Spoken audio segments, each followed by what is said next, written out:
On Fanalysis, we use in-depth metrics as the backbone for validating our fantasy picks and how that affects our betting trends.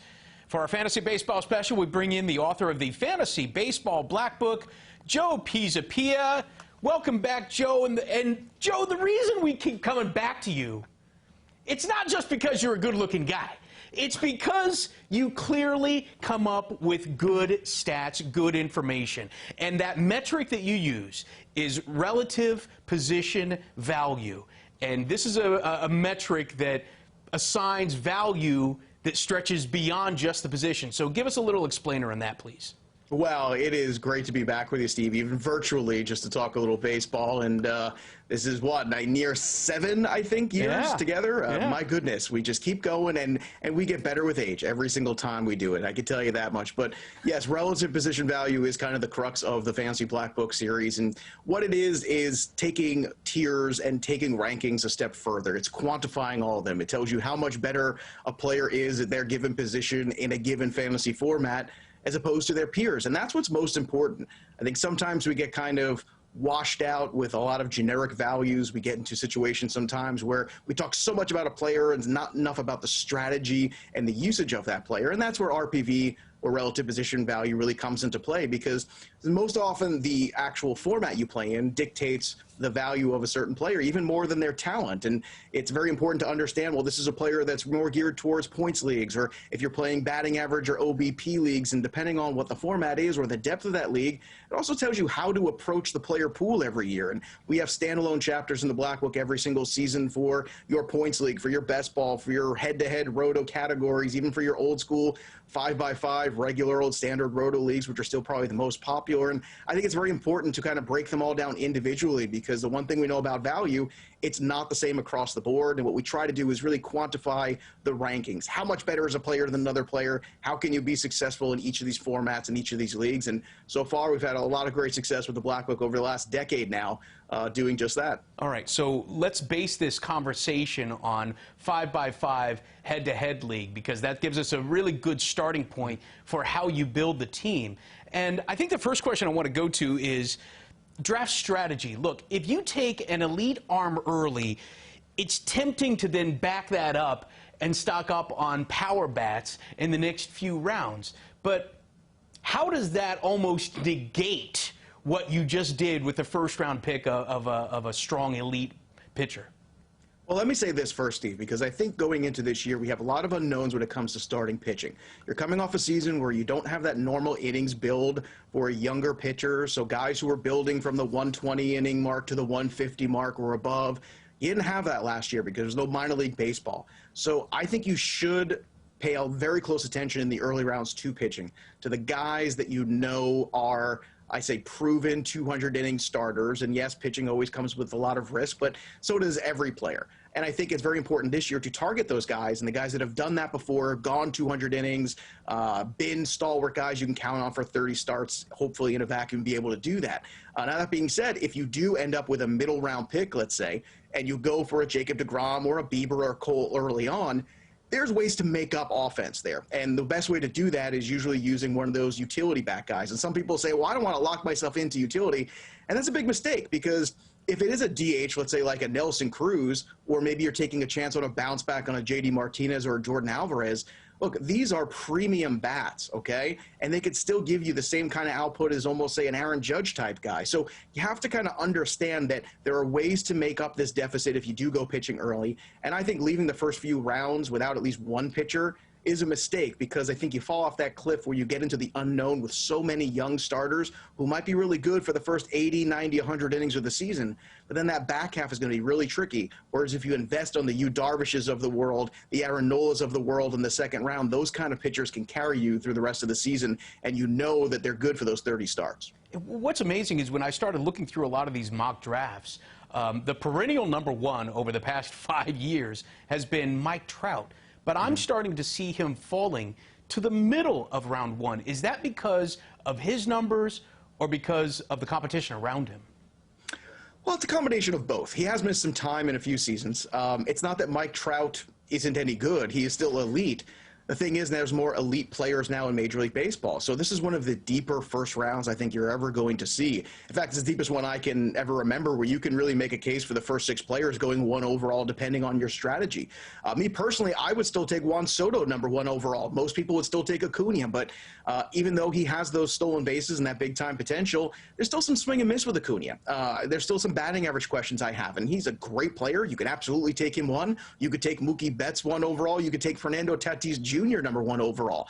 But I think in that 5 active outfielder league, then outfield becomes the scarce position. It's not second base. It's not shortstop. It's not those. It's actually outfield, because there's just not enough of them to go around in a 12-team league when you're playing 5 plus utility.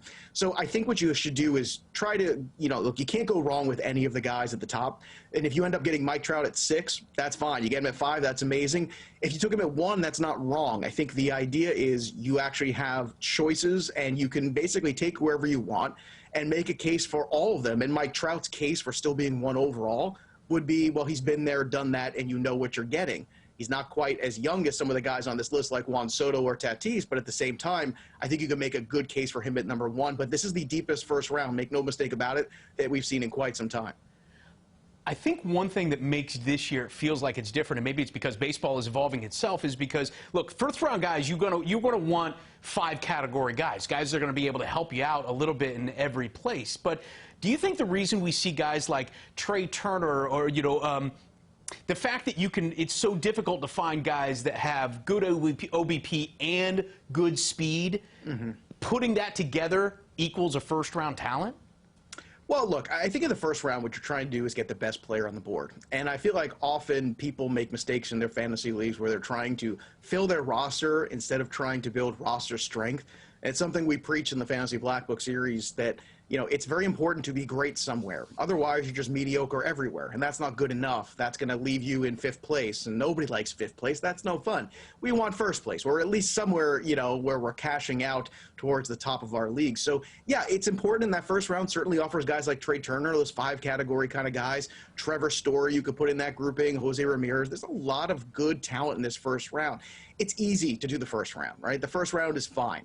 It's after that that really makes or break your draft. Is when you get into the 10th, 11th, and 12th round. Those are the names that are more important. But I can tell you right now, you can't go wrong really in the first round. And if you're going to take a pitcher in the first, there's ways to make up that deficit. You can find the other kind of power. But the biggest mistake people make when they take a pitcher, say, in the first round, is when they turn around and don't back that pitcher up for 6 or 7 rounds. That's a terrible mistake. You need to get another pitcher, because if you're starting with your strength at the rotation, then you need to double down on that. Then you go for another pitcher in the 3rd round or the 4th round and get a Lance Lynn or a 1A type starter to go along with a Shane Bieber or a Cole or a DeGrom. That is a much more sound strategy. But yeah, you want to typically get those 5-category guys. But if you don't, it's okay. Take the best players on the board, especially if you're at the turn. You can come away with a Freddie Freeman and a Bryce Harper or someone like that at the 12 spot or the 15 spot, wherever you might be. And then you can turn around later on and you can find the other values for stolen bases later on in the draft. And there's a fair amount of those guys that still exist as you get to, say, pick 150 to 250. All right, so which guy in the first round maybe intrigues you the most? Well, I think Juan Soto is the generational talent. I think what you're seeing is a rebirth of Albert Pujols. And if anybody remembers how good Albert Pujols was for the first 10 years of his career, it was just otherworldly. I know he's kind of calling it quits.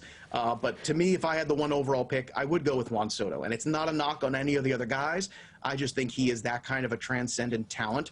He's got youth. He's got some better guys around him this year, too. The additions of Josh Bell and Kyle Schwarber, a little bit more lineup protection. Turner's still there. I think Victor Robles is ready for a bounce-back season. He's still only 24 years old. So Juan Soto is that good. Once again, you can't make a mistake there. If I was going to take a pitcher in the first round, or if it was an auction or had my choice, I would spend the premium for DeGrom. I think he is just a hair above the other two. But Shane Bieber, Garrett Cole, you cannot go wrong there either. I think there's some risk, though, with Christian Yelich. I'm not going to lie. Last year was very disappointing. This was a player that I don't think anybody saw developing into an MVP caliber talent, and that's what he became in Milwaukee from 2018 through 2019. 2020, maybe some injuries, maybe some other issues. That, to me, is a risky investment, and I think if you want to go safer with, say, Trevor Story or a Bryce Harper in that late first round, it's okay to avoid Christian Yelich if you want to. Real quick, give you a scenario here. Let's say I'm picking 10 at the end of the first round, and for some strange reason, all of those pitchers are still on the board. Would you take 2 of them? Absolutely. Absolutely. Right off the gate, you would take DeGrom, Cole with 10, 11. If that happened, I would do that, and here's why. Because then that sets you up with such an incredible advantage where you have the best SP1 you could possibly have, the best starting pitcher 1 in your lineup, and now as your number 2, you have the second best pitcher in baseball. So why not, again, build roster strength, be great somewhere? Because if you can do that, then now you've set yourself up, like I said, you've backed up your strength, and now you can just approach hitting. And there is enough offense. There's a lot of offense to be had, especially as we kind of, dig through some other names. You will find more power. It's not, you can't have enough power. You can't have enough strikeouts either from the pitching side. But again, if you take the best players on the board early, it sets you up for success later on. Let's just hope that you're not grabbing that power from somebody that hits 40 home runs at a 214 clip. That's how Joe sees the first round. But make sure you check out our other segment on the top value picks and the top sleepers. For Joe Pisapia of the Fantasy Black Book, I'm Steve Overmyer. This is Fanalysis.